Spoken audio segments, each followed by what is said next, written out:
Hi everyone, it's Halo 4 Tutor with another Halo 4 gameplay commentary. As always, I'm bringing you my signature tips and tricks to help you start winning more often and having a lot more fun while you're doing it. One of the most popular playlists in Halo 4 multiplayer is, of course, the Big Team Infinity Slayer Big Team Battle, and the most popular map in Big Team Infinity Slayer is Ragnarok. So, I decided I'd do a video on this map, and most of the previous videos I've done in this playlist on this map have been from the blue perspective, which I prefer. I tend to have better games on the blue side. I think that they have a slight advantage, at least for my style of gameplay. But I haven't done any videos from the red perspective, so I wanted to do one for you. Keep a close eye out here. I can't see the Banshee on screen, but I see it coming on the radar. I just hold down that right trigger. I'm able to get a Skyjack, a melee attack, and a first strike medal to start the game off. Pretty good start. And I have been able to hijack a lot of vehicles where I kind of see them coming on the radar. Even if I don't see them on the screen, I just hold down that right trigger, or not the right trigger, like the right bumper, and I've been able to skyjack a lot of Banshees who are unsuspecting. Don't think I see them coming, but I use that radar, and as soon as they get too close, I'm able to skyjack them relatively easily. Now, I should have jumped out before I was killed here. I mean, the Banshees in Halo 4 are simply made out of paper mache. They're not very durable, and so once they start to smoke and flame, you're better off just jumping out, in my opinion. You know, if it's a fully healthy Banshee, don't hesitate to jump in and try to do some damage. But once it starts to smoke and flame and things like that, you may want to consider bailing out because they're just not as durable as they used to be in previous games. But they can still be very effective at full strength. Additionally, if you're using the Wheelman loadout, that does help improve the durability of your vehicles very significantly. The Wheelman loadout has actually become one of my favorites. I use it very often when playing Big Team Battle. I mean, it's fantastic in the Banshee. It's fantastic in the mech. It's fantastic. You know, even driving the Warthogs around, it's very helpful. In the tank, it's helpful. Not only does it really increase the durability of your vehicles substantially, but also it reduces the amount of time that your vehicles are stunned. And so that helps quite a bit as well. Anytime you get stunned with a plasma pistol, usually your vehicles recover extremely quickly and you're able to escape, oftentimes before your opponents have an opportunity to hijack you or, you know, stick you with a plasma grenade or something like that. In this particular game, I'm loading out with the active camouflage and the DMR here, as well as the AA efficiency and ammo. I really like this combination. It's kind of my go-to on the big team maps. I know a lot of people don't like it. They think it's kind of a cheap loadout, and you know, they think it's a lot of people just don't like it. But I find it to be extremely effective, and so I use it frequently. You know, that active camouflage is great on these big maps, where you can kind of stay hidden as best as possible. Meanwhile, you have pinpoint accuracy with your DMR there. You can get really long-range shots on any big map. And that AA efficiency helps you recharge your active camouflage quickly. Now here I'm not paying enough attention. I'm going to poke my head out one too many times. I'm just asking for a binary rifle to the face here, and I get it. I thought maybe that active camo was cloaking me a little bit better than it actually was. The trick with the red spawn is that it's difficult to gain control or maintain control of that down Pelican over there. That Pelican is really a very powerful position, and it's very difficult to really put pressure on that position from anywhere on the red side. Really, the best way to so lousy grenade throwing there. The best way to push the Pelican. Well, it's difficult to push the Pelican. Let me just say that.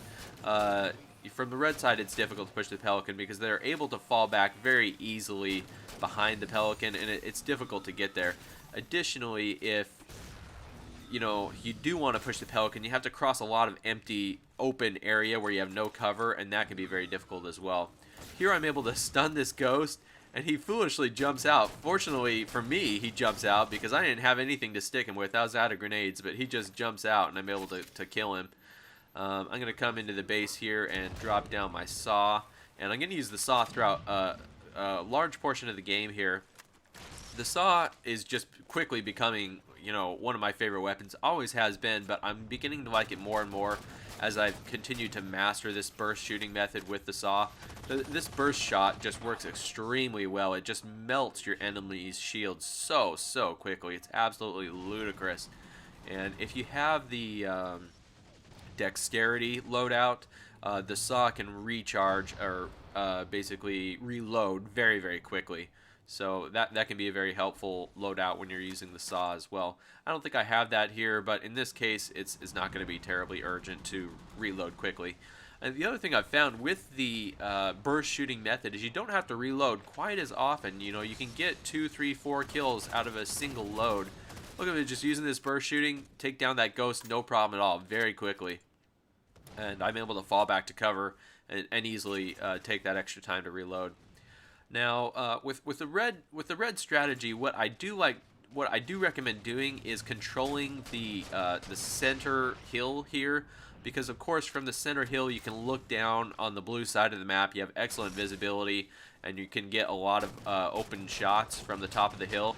The trouble is there's not a ton of cover at the top of the hill, so you do need to make use of whatever cover is available. You can see here I'm choosing not to go to the crest of the hill. I'm kind of poking around the side.